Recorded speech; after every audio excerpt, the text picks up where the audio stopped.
ভাবিকে দেখলাম মাছের বড় মাথাটা ওনার মায়ের প্লেটে তুলে দিতে। আমরা সবাই সেহরি খেতে বসেছি। আমার এক পাশে বসে আছে আমার বৃদ্ধ বাবা, অন্য পাশে আমার বড় ভাই, বাবার পাশে বসে আছেন আমার ভাবির মা, বড় ভাইয়ের পাশে বসেছেন ওনার একমাত্র শালিকা তানিশা। ভাবি সবাইকে খাবার পরিবেশন করছেন, কিন্তু আমি ভাবির আক্কেল দেখে অবাক হলাম। মানলাম ওনার মা এবং ছোট বোন আমাদের ঘরে বেড়াতে এসেছে, তাই বলে ওনার মাকে উনি মাছের বড় মাথাটা দিল, আর আমার বৃদ্ধ বাবার প্লেটে দিল এক টুকরো লেজা। মাছের মাথার লেজার সাইজ আকাশ আর পাতালের পার্থক্য। ওনার মাকে দেখলাম খুব হাসি খুশি মনে বড় বড় চোখ করে মাছের মাথাটার দিকে তাকিয়ে আছে। ভাবখানা এমন যেন উনি বাপের জন্মে এত বড় মাছের মাথা খায়নি। মাছের মাথাটা ওনার মায়ের প্লেটে দিয়েছে, তাতে আমার দুঃখ নেই। দুঃখ এখানেই যে আমার বাবার প্লেটে এক টুকরো লেজা দিয়েছে। লেজার সাইজটা এমন যেন না পারতে একটুখানি মাছ লেজার সাথে লেগে আছে।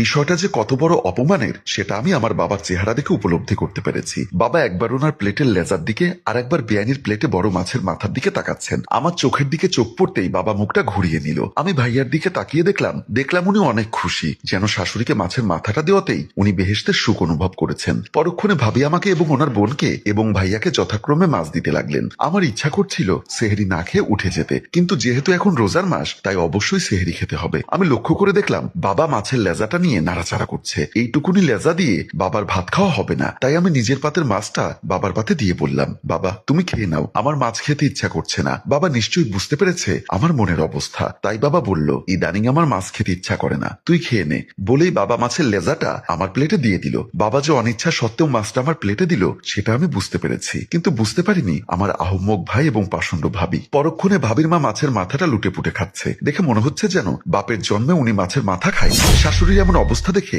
আমার ভাইয়া হাসতে হাসতে বলল, মা আরো কয়েকদিন থাকুন, বাজার থেকে এরকম বড় বড় মাছ আনবো। আমাদের এখানে পুকুরের অনেক বড় বড় মাছ পাওয়া যায়। কথাটা শুনে ভাবি বলল, আমার মা মাছের মাথা খেতে পছন্দ করেন, তাই ওনাকে মাছের মাথাটা দিলাম। আমি বললাম, ভাইয়া কয়েকদিন ধরে বাবা গরুর মাংসের কথা বলছিল, পারলে আগামীকাল কয়েক কেজি গরুর গোস্ত নিয়ে এসো। সাথে সাথে ওনার শাশুড়ি বলল, গরুর গোস্তে অনেক অ্যালার্জি, ডাক্তার আমাকে গরুর গোস্ত খেতে নিষেধ করেছে, পারলে বাবা তুমি আগামীকাল একটা বড় দেখি ইলিশ মাছ এনো। ভাবি বলল, গরুর গোস্ত যে আনতে বলছিস, গরুর গোস্তের দাম কত জানিস? নিশ্চয়ই ইলিশ মাছের চাইতে দাম বেশি না? আর মা ওই মা, গরুর গোস্তের চাইতে ইলিশ মাছে অ্যালার্জি বেশি। আপনি ইলিশ মাছ খেতে পারবেন কিন্তু গরুর গোস্ত খেতে পারবেন না, এটা কেমন কথা? সাথে সাথেই আমার ভাইয়া আমাকে ধমক দিয়ে বলল, মুরব্বীরা কথা বললে ওখানে চুপ থাকতে হয়, তুই কি আদব কায়দা সব ভুলে গেছিস? আমার মাকে মাছের মাথাটা দিয়েছি বলে নিশ্চয়ই তোমার বোন সহ্য করতে পারছে না। আমি আর চুপ থাকতে পারলাম না, তাই বললাম, ভাবি তোমার মাকে মাছের মাথাটা খাওয়াও আর ইলিশ মাছ খাওয়াও, তাতে আমার কোনো দুঃখ নেই। কিন্তু রোজা আসার পর থেকে বাবা গরুর গোস্তের কথা বলছিল। ভাইয়া একবারও বাবাকে গরুর গোস্ত এনে দিল না। নিশ্চয়ই ইলিশ মাছের চেয়ে গরুর গোস্তের দাম বেশি না? ভাইয়া আমাকে ধমক দিয়ে বলল, তুই কি চুপ থাকবি নাকি আমি সেহরি না খেয়ে উঠে যাব? ভাবি দেখলাম গজগজ করে বলছে, বেয়াদব একটা। বলি, আমার মা কি সারা জীবন এখানে পড়ে থাকবে? ঈদের দাওয়াত দেওয়ার জন্য ছোট বোনকে নিয়ে এসেছে, কাল বাদে পরশু চলে যাবে, তাতেও সহ্য করতে পারছে না। এতক্ষণ বাবা চুপচাপ খাচ্ছিল। পরিস্থিতি বুঝতে পেরে বাবা আমাকে ধমক দিয়ে বলল, রেশমি অনেক হয়েছে, আর কথা বাড়াস না। গরুর গোস্ত না দিয়েও আমি সেহরি খাচ্ছি, পেট ভরে খাচ্ছি, আমার গরুর গোস্ত খেতে হবে না। রাকিব তুই পারলে কাল বড় দেখে একটা ইলিশ মাছ নিয়ে আসিস,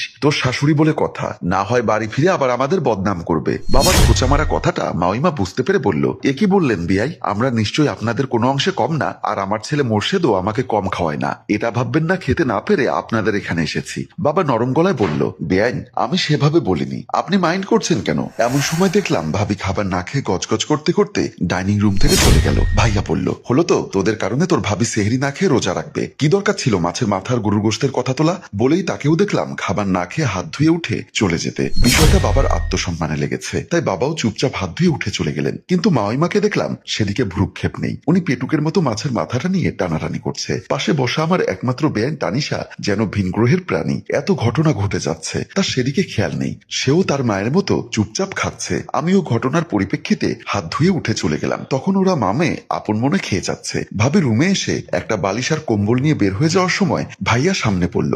ভাইয়া বলল, বালিশ আর কম্বল নিয়ে কোথায় যাচ্ছ?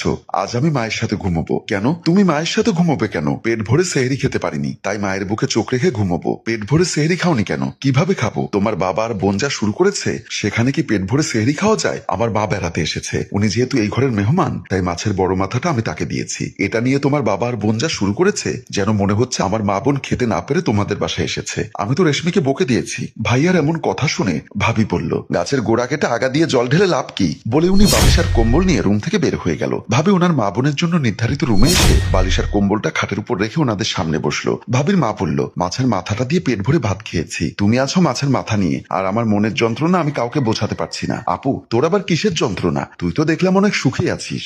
ভাবি তখন বলল, কতটা সুখে আছিস সেটা তো আমি জানি। সারাদিন বান্দির মতো খাটি, এত বড় মেয়ে ঘরে একটা কাজেও আমাকে সাহায্য করে না। আর বুড়ো শ্বশুর তো আছে, সারাক্ষণ বৌমা গরম পানি করে দাও, চা করে দাও, এক একটা ফরমাস দিয়েই থাকে। তোকে তো কতবার বলেছি পারলে রাকিবকে বলে আলাদা হয়ে যা। যে ঘরে বুড়ো শ্বশুর আর এত বড় একটা ননদ থাকে সে ঘরে কি কোনো মেয়ের শান্তি হয়? মায়ের কথা শুনে ভাবি বলল, বললেই কি আলাদা হওয়া যায়? তোমাদের জামাইয়ের এক কথা, ও যদি আমাকে নিয়ে আলাদা হয় তাহলে ওর বুড়ো বাবা এবং বোন কোথায় যাবে? শুনেছি গ্রামে নাকি তোর ভাসুর থাকে। তোর ননদকে আর শ্বশুরকে গ্রামে পাঠিয়ে দিচ্ছিস না কেন? সে চেষ্টা অনেক করেছি, কিন্তু আমার শ্বশুর গ্রামে যেতে চায় না। ওনার বড় ছেলে নাকি ইনকাম কম, সে নাকি নিজের বউ বাচ্চা নিয়ে ঠিক মতো চলতে পারে না। ওনাকে কোথা থেকে খাওয়াবে? তাই বলে কি তোর স্বামীর ঘরে বসে খাবে? আর তাছাড়া তোর ননদকে বিদায় করছিস না কেন? ওর তো বিয়ের বয়স হয়ে যাচ্ছে, বিয়ে যে দিতে বলছো এত টাকা কোথায় পাবে? সে দায়িত্ব কি শুধু তোর স্বামীর একার? সেই প্রশ্ন অনেকবার তোমাদের জামাইকে করেছি, কিন্তু সে কানে তোলে না। ভাবির মা তখন বলল, তুলবে তুলবে, সময় হলে ঠিকই কানে তুলবে। এবার এমন প্যাচ লাগাবো যে তোর স্বামী দেখবি তোর বুড়ো শ্বশুর এবং ননদকে গ্রামে পাঠিয়ে দিতে বাধ্য হবে।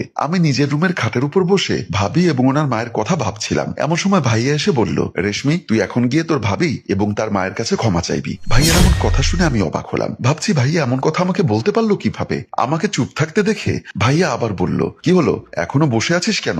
এখন যা, গিয়ে তোর ভাবি এবং তার মায়ের কাছে ক্ষমা চা। কেন আমাকে ক্ষমা চাইতে হবে কেন? আমি কি দোষ করেছি? তোর কি দরকার পড়েছিল ভাবির মুখে মুখে তর্ক করার? আমি কই তর্ক করলাম?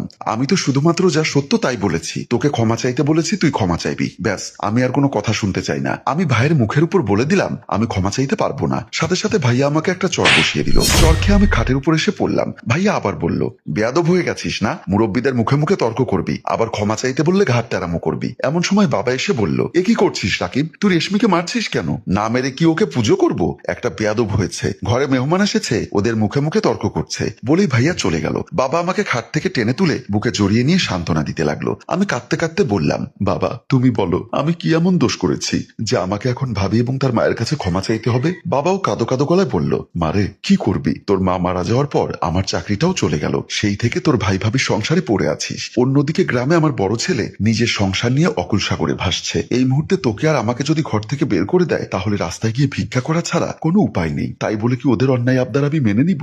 না নিয়ে উপায় কি? তোর ভাইয়ের কথা যদি না রাখিস তাহলে এই সংসারে অশান্তি বাড়বে। তাই বলছি কি মা, তোর ভাইয়া যা বলছে তাই কর। বাবার এমন করুণ আকুতি দেখে শেষ পর্যন্ত আমি ভাইয়ার অন্যায় আবদার মেনে নিয়ে ভাবি এবং তার মায়ের কাছে ক্ষমা চাওয়ার জন্য চলে গেলাম। পরদিন সকালবেলা ভাইয়া অফিসে যাওয়ার জন্য রেডি হচ্ছিল। ভাবিকে দেখলাম লাগেজে কাপড় গোছাচ্ছে। ভাইয়া বলল, তুমি লাগেজে কাপড় নিচ্ছ কেন? ভাবি কোনো কথার উত্তর না দিয়ে আপন মনে কাপড় ভাঁজ করছিল। ভাইয়া ভাবির কাছে এসে আবারও বলল, কি হলো সরণিকা, তুমি লাগেজ নিয়ে কোথাও যাবে নাকি? এমন সময় ভাবির মা এসে বলল, রাকিব আমি আমার মেয়েকে নিয়ে যাচ্ছি। ভাইয়া যেন আকাশ থেকে পড়ল, কাপা কাপা গলায় বলল, মা আর কয়েকদিন পরেই আপনি সরণিকাকে নিয়ে যাচ্ছেন মানে? না নিয়ে কি কোনো উপায় আছে বাপু? আমার মেয়েকে তোমাদের সংসারে তো আমি কাজের মেয়ে হিসাবে পাঠাইনি, কিংবা খাওয়াতে না পেরেও বিয়ে দেইনি। আমার আঙ্গুরের মতো মেয়েটা তোমাদের সংসারে এসে কাজ করতে করতে কিসমিসের মতো হয়ে গেছে। আর বেশি দিন এই সংসারে থাকলে আমার মেয়েটাকে কবরে নিয়ে যেতে হবে। আমার সংসারে কি এমন কাজ করছে আপনার মেয়ে? সাথে সাথে ভাবি বলল, তুমি তো সারাদিন পড়ে থাকো অফিসে, সারাক্ষণ তোমার বুড়ো বাপের সেবা তোমার বোনের সেবা করতে করতে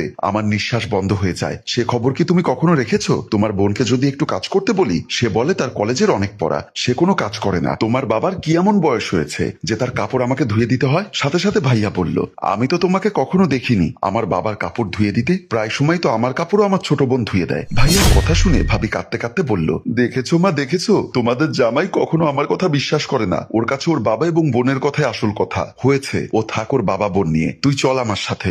বলেই এক হাতে ভাবিকে ধরে